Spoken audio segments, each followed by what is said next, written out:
Now, Finance Minister Dr. Attoforsen is set to present the Mahama administration's maiden budget to Parliament on Tuesday.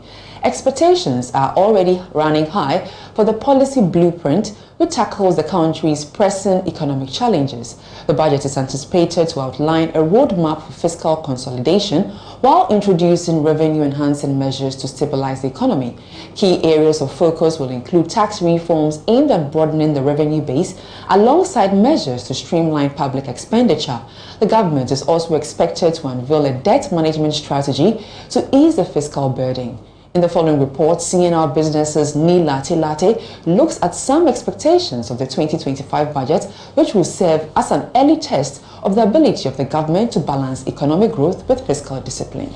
At the core of the upcoming budget is the government's push to stabilize the economy while addressing revenue shortfalls following the abolition of several taxes, including the 1% e-levy, the COVID-19 levy and the 10% tax on betting winnings.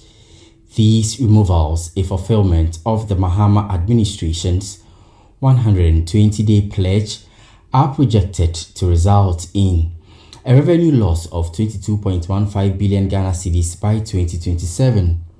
To bridge this gap, the government is reportedly considering new levies on the key sectors such as financial services, mining, telecom and real estate.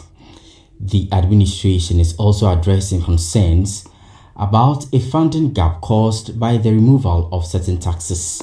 Strategies include cutting wasteful expenditures and redirecting spending towards growth-driven sectors. Efforts to rationalize port taxes are underway, while discussions continue on potential gaming tax reallocations for sports funding. The budget targets an inflation rate of 8% and will recalibrate policies in the energy sector. On its revenue mobilization and fiscal consolidation efforts, while the government insists that no new taxes will be introduced, tax analysts argue otherwise, pointing to hints from former Finance Minister Dr. Mohammed Amin Adam regarding potential levies. The Ghana Real Estate Developers Association (GREDA) has already petitioned the Finance Minister to reconsider the proposed 5% VAT on immovable properties, calling for more equitable taxation. Analysts suggest that achieving the government's projected tax to GDP ratio of 18 to 22% will require aggressive domestic revenue mobilization.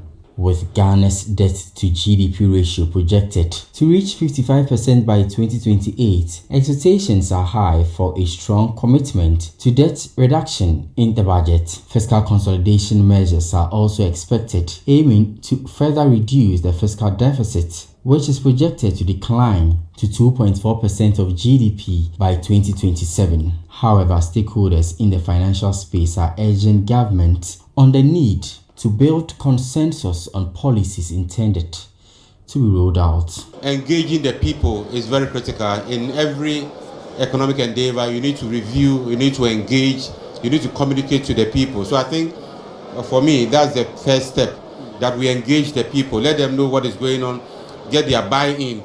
But buy-in is very critical. Otherwise, you have policies that will not work. So engaging the people, sharing the information, and in a non-partisan manner, I think it's the first step to go. The government's stance on tax exemptions under the One District, One Factory initiative remains unclear, but reviews are anticipated.